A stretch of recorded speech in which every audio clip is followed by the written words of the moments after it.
जय भीम, जय भारत, जय संविधान। नमस्कार, आदाब, सत श्री अकाल। सबसे पहले तो क्योंकि ये सच है कि काफी लंबे समय से आप लोग इंतजार कर रहे हैं, तो देर से आने के लिए इन सबकी तरफ से मैं आपसे माफी चाहता हूं। हम भी काम में लगे हुए थे और बहुत बारिश हुई है अंबाला में। जो पिछला पूरा प्रोग्राम था रोड शो का, वो पूरा डिस्टर्ब हो गया और एक ऐसे हॉल में सभा करके कार्यक्रम खत्म करना पड़ा। फिर ये भी खबर आ रही थी कि आप लोग वहां इंतजार कर रहे हैं, तो हमारे मन में भी इच्छा थी कि जल्दी से वहां पहुंच जाए। तो मैं पुनः आप सबका धन्यवाद देता हूं। सबसे ज्यादा धन्यवाद देता हूं माताओं बहनों का, जिनकी संख्या आज बहुत बड़ी संख्या में जो यहाँ मौजूद है। मैं बुजुर्गों का भी धन्यवाद देता हूं जो मुझसे उम्र में बड़े सीनियर लोग, और सबसे ज्यादा धन्यवाद महिलाओं के बाद देता हूं अपने नौजवान साथियों को, जो हमेशा मेरी ताकत बन के मेरे साथ खड़े हैं। मैं अपनी बात को शुरू करते हुए सभी धर्मों में जन्मे सभी संतों, गुरुओं और महान पुरुषों को नमन करता हूं। और यहाँ उपस्थित आजाद समाज पार्टी, भीम आर्मी और जेजेपी के सभी नेताओं का, जो इतनी लंबे समय से मेहनत कर रहे हैं, उनका भी मैं धन्यवाद करता हूं। समाज साथियों,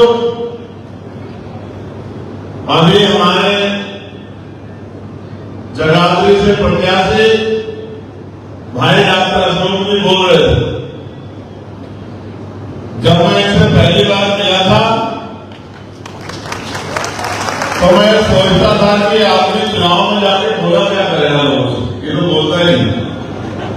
लेकिन आज जब मैं इनको सुन रहा था तो मुझे बड़ी खुशी हो रही थी कि समय आदमी को सिखा देता है, और बाकी जो अपने मन में जो संकल्प कर लेता है तो धीरे धीरे वो आगे बढ़ जाता। मुझे आज बड़ी खुशी हुई जब मैंने डॉक्टर अशोक साहब को बोलते हुए देखा। ये कड़वा सच है कि वो राजनीति में पैसा कमाने नहीं आए, क्योंकि वो घर से बड़े संपन्न हैं, अपना कारोबार करते हैं। उन्होंने सेवा भाव से इस बात को चुना, और आप जानते हैं यही नहीं, हमारी पार्टी संगठन के सभी लोग समाज को जगाने, समाज में भाईचारा पैदा करने और उनके अधिकारों की रक्षा करने के लिए सामाजिक काम भी करते हैं और राजनीतिक काम भी करते हैं। मैं आज इस बात से और खुश हूं कि एक बहुत अच्छी तस्वीर इन्होंने मुझे भेज दी। हमेशा लोग डॉक्टर बाबा साहब अम्बेडकर की तस्वीर देते हैं, मानव काशीराम साहब की देते हैं, भगवान बुद्ध की देते हैं, संत श्रोमणी सतगुरु रविदास जी महाराज की देते हैं, भगवान वाल्मीकि महाराज की देते हैं। लेकिन इन्होंने जो तस्वीर मुझे भेज दी वो किसकी तस्वीर थी? बताओ। फूलन देवी जी, जो कश्यप समाज से आती थी, और उनके साथ इतना अत्याचार हुआ, मैंने उनको पढ़ा है उसमें। लेकिन अपने गद्दार जिन्हें उनके साथ अत्याचार किए, एक एक चुन के उनको मारा, और वो बाद में एक नेता भी बनी। लेकिन उसके साथ घटना कुछ घटी जो आज हमारे बीच में होती, और चंद्रशेखर भाई की तरह वो भी यहाँ पे लाट थी। इन्होंने एक ऐसी वीरांगना की तस्वीर मुझे दी, भेंट की। मैं इनको विश्वास दिलाता हूं कि जब ये मेरे घर पहुंचेंगे तो वो तस्वीर इनको लगी हुई मिलेगी, क्योंकि वो जो तस्वीर है वो खुद में क्रांति की तस्वीर। अब मैं ये बात बड़ी अच्छा कर रहा है, कोई कुर्सी पे बैठवा दो यार। बहुत अच्छा, धन्यवाद, बहुत धन्यवाद। उधर भी कुछ खड़ी है, हम नौजवान लोग खड़े हो सकते हैं और बहनों को खड़ा होना पड़े, माओ को तो ये अच्छा नहीं लगता। मैं धन्यवाद करूंगा भाई का जिसने मदद कराई।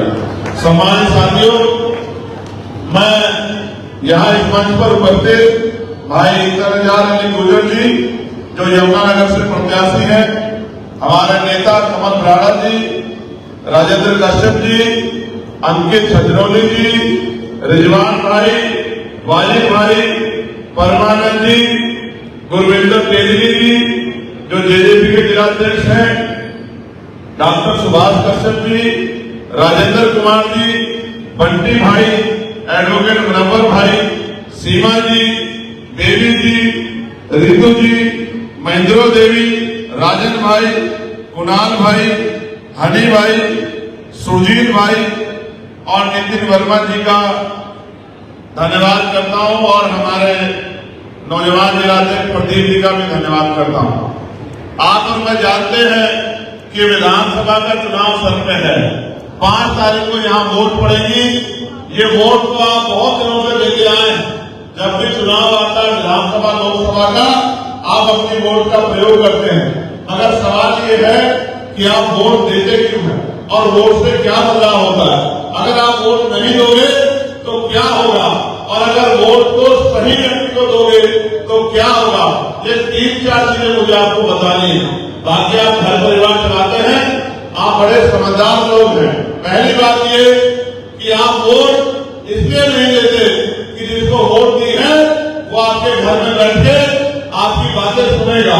आप वोट उसको इसलिए देते हैं कि जो समस्याएं आप उसके सामने रखेंगे, आपके क्षेत्र की, आपके परिवार की, आपके विकास की, आपके योजनाओं की, तो विधानसभा में जाकर उस समस्या को उठाएगा और आपकी उस समस्याओं का हल करा के देगा। इसलिए आप वोट करते हैं। दूसरा, अगर आप वोट नहीं करोगे तो इस देश में लंबे समय तक वोट का अधिकार सब लोगों के पास नहीं था।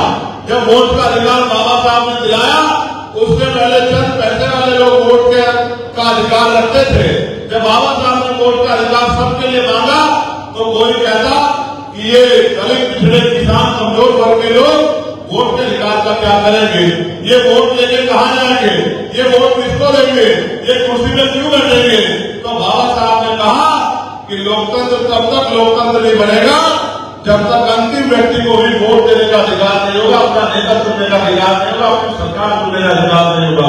और अंत में हर व्यक्ति को जो 22-23 साल का वोट देने का अधिकार मिला, तो वोट आपका और आपके बच्चों का भविष्य तय करता है, आपके क्षेत्र की और आपके प्रदेश की तरक्की तय करता है। और अगर वोट आप नहीं दोगे तो सरकारें नहीं बनेगी, और सरकारें नहीं बनेगी तो अंतिम व्यक्ति तक जो भौतिक सुविधाएं पहुंच रही है वो सुविधाएं नहीं पहुंचेगी और लोगों की जिंदगी आसान नहीं बनेगी, परेशानियां खड़ी हो जाएगी। अब होगा क्या अगर आपने सही आदमी को वोट दी। अब तक आप वोट देते आए, कभी भाजपा को वोट दी, कभी कांग्रेस को वोट दी। भाजपा को वोट दी तो उन्होंने किसानों के खिलाफ कानून बना दी, किसानों को आवाज उठाने में लाखों ने काम किया। कमजोर वर्गों ने अगर अपने हितों की आवाज उठाई तो उनको कुचलने का काम किया। नौजवानों ने आवाज उठाई, रोजगार मांगा तो उनको पीटने का काम किया। पहलवान बेटियों ने जुल्म के खिलाफ लड़ाई लड़ी तो पहलवान बेटियों को घसीटने का काम किया। यहाँ तक कि अगर महिलाओं ने आशा, आंगनबाड़ी, भोजन माता, अगर किसी भी कर्मचारी ने पेंशन के लिए, वेतन वृद्धि के लिए आवाज उठाई तो उन्होंने उसको कुचलने का काम किया। और आपकी वोट लेके और प्रदेश को लूट के भ्रष्टाचार के गड्ढे में धकेलने का काम किया। यहाँ तो यहाँ मैं अम्बाला शहर से आया हूँ, आपको जान के विश्वास नहीं होगा, 1.5-2 फीट पानी 1.5 घंटे की बारिश से भर गया है। पूरा शहर परेशान हो रहा है। बहन बेटियां घर से नहीं निकल पा रही, स्कूल गए हुए बच्चे घर नहीं पहुंच पा रहे, जाम लगा हुआ है। और कब, जब वहां के मंत्री जी परिवहन मंत्री है और 5 साल से विधायक हैं और पिछले 5 साल में विधायक थे। आप महसूस करके देखिए, जिनको ताकत मिलने के बाद उन्होंने आपकी सुनवाई नहीं की तो वो भविष्य में ताकत मिलने के बाद आपका क्या भला कर सकते हैं। दूसरी तरफ कांग्रेस के लोग हैं, आपने उनको भी वोट दी और वो भी वोट लेके उनके यहाँ के जो अलग चलन है, ये जान के तो मुझे बड़ा अच्छा विषय हुआ कि यहाँ पर्ची खर्ची की बात होती है कि अगर आप वोट दोगे कांग्रेस को तो नौकरी जाएगी रोहतक में, और नौकरी जाएगी रोहतक में तो यहाँ जो जमुनानगर के दयाल के हमारा के बच्चे हैं वो कागज तो उनके पास होंगे, पेपर तो देंगे, लेकिन नौकरी उनके घर तक नहीं आएगी और वो पढ़ लिख के बेरोजगार ही रहेंगे। उनका एजेंडा ये है, वो कहते हैं पहले अपना भला करेंगे, अपना घर बनाएंगे, फिर परिवार का भरेंगे, फिर रिश्तेदारों का भरेंगे, और जब इनका भर जाएगा तो पार्टी कार्यकर्ताओं का घर करेंगे। ये दोनों दल अपने अपने बारे में सोच रहे हैं। आप भी अपने बारे में सोचो कि आपके बच्चों का क्या होगा। अगर आपने अच्छे व्यक्ति को मौका नहीं दिया तो आपके लिए कौन लड़ेगा। एमपी एमएलए तो बहुत बन गए हैं, क्या किसी ने आपके क्षेत्र में 2 गंदे लगे इसके बाद भाई एमपी एमएलए तो बहुत बने हैं, क्या आपके क्षेत्र में अच्छे अस्पताल बने, अच्छे स्कूल खोले, अच्छे कॉलेज बने, यूनिवर्सिटियां बने, माता बहनों को कुटीर उद्योग लगाकर रोजगार मिले, पढ़े लिखे बच्चों को विदेश में पढ़ने का मौका मिले, और तो और उद्योग धंधे लग गए, बेरोजगार नौजवानों को रोजगार मिले। क्या किसने आवाज उठाई किसने आवाज? यानी कि आपके घरों की समस्या नेताओं के घरों की समस्या नहीं है। इस गुंडा राज को जो भाजपा का चल रहा है, जो जाति के आधार पर लोग पे जुल्म करता है, जो धर्म के आधार पर जुल्म करता है, जो धार्मिक स्थलों को कुचलता है, इन दोनों लोगों को अगर आपको सबक सिखाना है तो पढ़े लिखे लोगों को मौका देना पड़ेगा। वो पढ़े लिखे लोग जब अशोक भाई को टिकट दिया गया तो पुराने बहुत सारे नेताओं ने मजाक उड़ाई कि बताओ भाई अब ये कस्टर समाज का भी आदमी एमएलए बन के कुर्सी पे बैठेगा। ये कस्टर समाज के लोग कब से एमएलए बनने के बारे में सोचने लगे हैं। मेरे तक भी बात आई, मुझे कहा गया टिकट बदल दो। ये कस्टर समाज के लोग इन्होंने तो अभी सही तरह से सरपंची भी नहीं देखी, विधानसभा में कैसे जाएंगे। मैंने ये कहा कि आपके घमंड को इस बार जगाधरी में रहने वाला कश्यप समाज ही वोट की चोट से तोड़ दिखाएगा। और कश्यप समाज ही नहीं, मैं अपने पूरे पिछड़े समाज से कहना चाहता हूँ।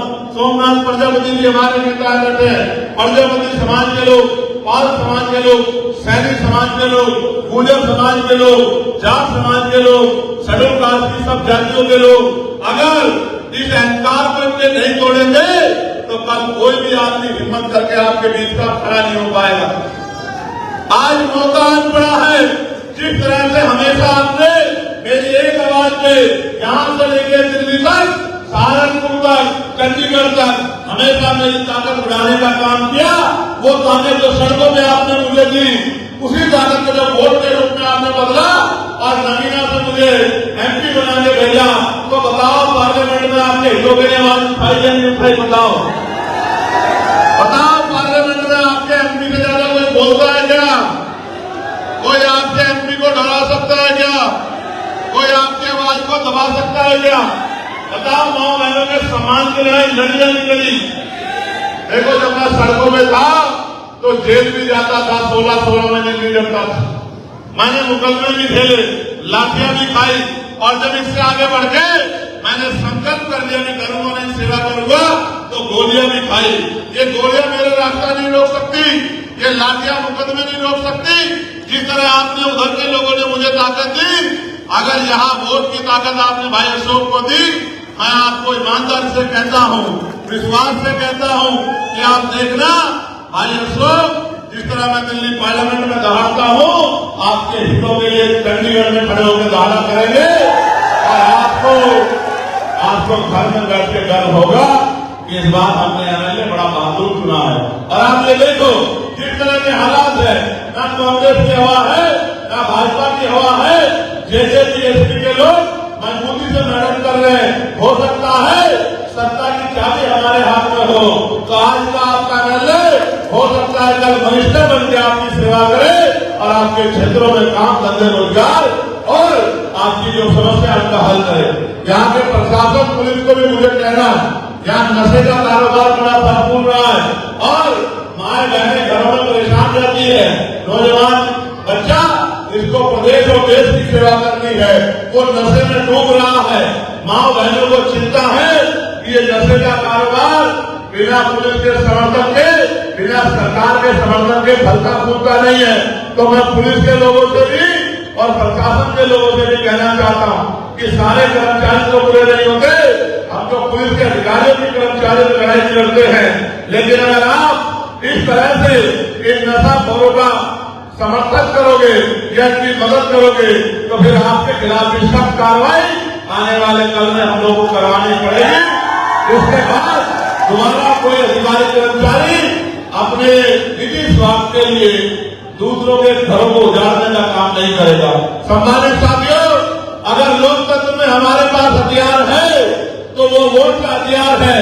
आप 10 रुपए का सामान खरीदोगे और सामान में कोई कमी हुई तो वापस दुकान पे जाके दुकानदार से कहोगे कि भैया तेरा सामान खराब है, ये सामान बदल के दूसरा सामान दे दे। अगर वो नहीं मानेगा तो भारतीय संविधान ने, कानून ने आपको अधिकार दिया कि आप ट्रिब्यूनल कोर्ट चले जाओ और उसके खिलाफ कंप्लेन कर दो और उसको मुआवजा जो है देना पड़ेगा। लेकिन जब आप करोड़ों रुपए से किसी वोट को एक बार डाल देते हो तो 5 साल वो नेता आपकी सुनवाई भी ना करे, आपकी बस्ती में भी ना आए, आपसे मिले भी नहीं, आपके आवाज भी ना उठाए, धोखा भी दे दे तो आप उसका कुछ नहीं कर सकते। 5 साल बाद के खिलाफ वोट डाल सकते हो। मैं आपसे कहना चाहता हूँ किसी के खिलाफ और किसी के विरोध में नहीं, अपनी ताकत बनाने के लिए वोट डालिए। क्योंकि मैं फिर से दोहराता हूँ, आप 10 रुपए का सामान लेने जाओगे, 4 बार सामान को देखोगे, सामान खराब तो नहीं है, सामान पुराना तो नहीं है, सामान का पैकेट फटा हुआ तो नहीं है, माल पूरा है या नहीं है। लेकिन करोड़ों रुपए से कीमती वोट डालने के लिए जाते हो तो एक बार नहीं देखते कि जिसको वोट दे रहे हैं ये आपके लिए कभी खड़ा हो जाएगा नहीं हो जाएगा, आपकी लड़ाई लड़ेगा नहीं लड़ेगा, आपकी मदद करेगा नहीं करेगा, आपके बच्चों को रोजगार दिलाने में और आपकी क्षेत्र की समस्या खत्म करने में आपका साथी बनेगा नहीं बनेगा। आप पैसे वालों को वोट देते हो, ताकत वालों को वोट देते हो, वो वोट देने घर में चले जाते हैं, वो अपने परिवार के बारे में सोचते हैं आपके परिवार का क्या होगा।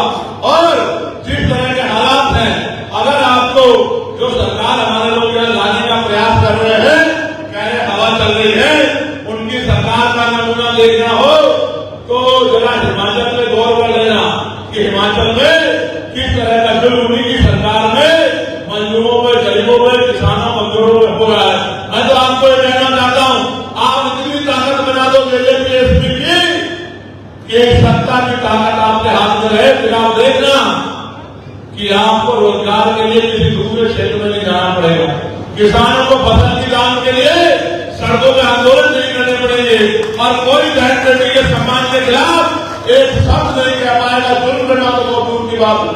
आप मेरा मित्र जानते हो, आपका आशीर्वाद से मैं यहाँ तक आया हूँ। मैं आपसे मदद मांगने आया हूँ कि भाई अशोक जी को वोट की ताकत से 5 तारीख को जिताकर भेज देना और अपनी समस्याओं को एक कागज में लिख के चंद्रशेखर आजाद को दे देना। अभी तो हम लोग शुरू हुए हैं, अभी से घबराहट पैदा हो गई है दलों में, अभी से झूठी साजिशें हो रही है। मैं आपको विश्वास दिला कहता हूँ, अभी हालात ऐसी है कि हम लोग रात्रि भी तेजी से आगे बढ़ रहे हैं, सडौरा भी तेजी से आगे बढ़ रहे हैं, अम्बाला शहर भी तेजी से आगे बढ़ रहे हैं और रादौर भी, यमुनानगर भी तेजी से आगे बढ़ रहे हैं। जनता का आशीर्वाद हमारे साथ रहा तो मजबूत ताकत आजाद समाज पार्टी जेजेपी हरियाणा में बनेगी। और अभी तो 1 नवंबर में पार्लियामेंट है आपका, एक अकेला सब पे भारी, और जहां आपके 4-5 एमएलए बन गए तो चंडीगढ़ में बैठ के सरकारें सबसे पहले आपके बारे में सोचा करेगी कि यमुनानगर, जगाधरी, अम्बाला, रादौर, सडौरा के लोगों के लिए क्या होना है। सम्मानित साथियों, माँ बहनों, एक संदेश मेरा जरूर लेके जाना साथ में। जिस तरह सरकारें आपके आरक्षण को और आपकी जो समस्याएं हैं उनको खत्म करने का प्रयास कर रही है, और एक मांग मेरे आगे रखी थी कि महर्षि कश्यप जी के उसपे उनकी जयंती पे राष्ट्रीय अवकाश होना चाहिए। मैं पूरे अपने पिछड़े समाज के लोगों को, कश्यप समाज के लोगों को विश्वास दिलाता हूँ कि इस बार पार्लियामेंट में मैं जोर शोर से आवाज को उठाऊंगा कि कश्यप, महर्षि कश्यप जयंती पे राष्ट्रीय विकास होना चाहिए। साथ साथ मैं आपको ये भी कहना चाहता हूँ, आज आप हजारों संख्या में यहाँ जुटे हो और आप भरोसा करके यहाँ आए हो। आपकी जेब में मोबाइल फोन है, इस मोबाइल का प्रयोग करना। आपकी विधानसभा में, आपके जिले में आपके रिश्तेदार रहते हैं, दोस्त रहते हैं, सहयोगी रहते हैं, कहीं बेटी की ससुराल है, कहीं बेटे की ससुराल है, कहीं मासी रहती है, कहीं बुआ रहती है।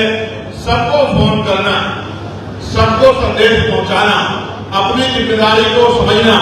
ये आपके बच्चों के भविष्य का मामला है, ये आपके क्षेत्र का मामला है, ये अगले 5 साल के भविष्य का मामला है।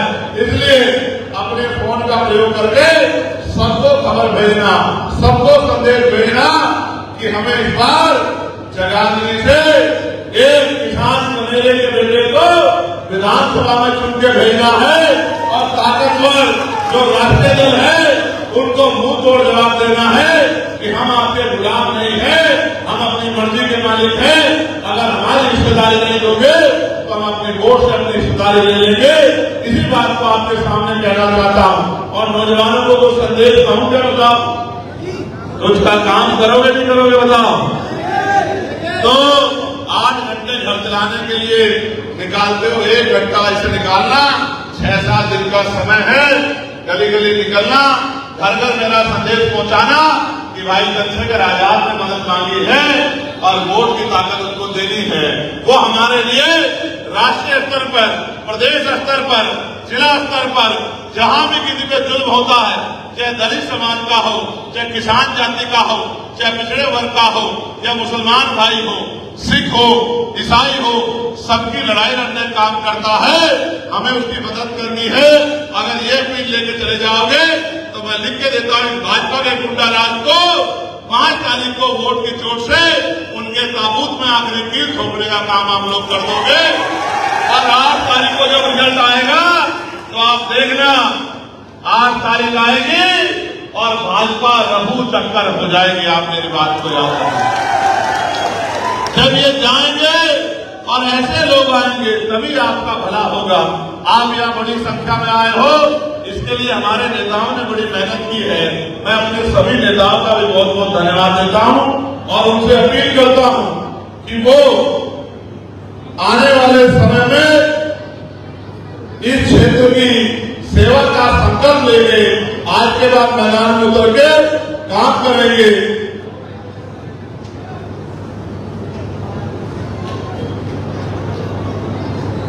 भाई चंद्रशेखर आजाद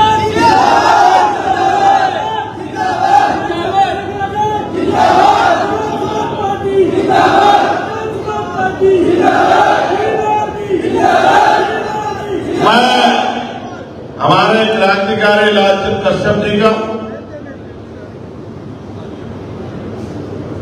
रमेश कश्यप जी का, राम कुमार कश्यप जी का, राजेश कश्यप जी का और ये ज्योति एंड पार्टी जो है जिन्होंने बाबा साहब के गीत सुनाए।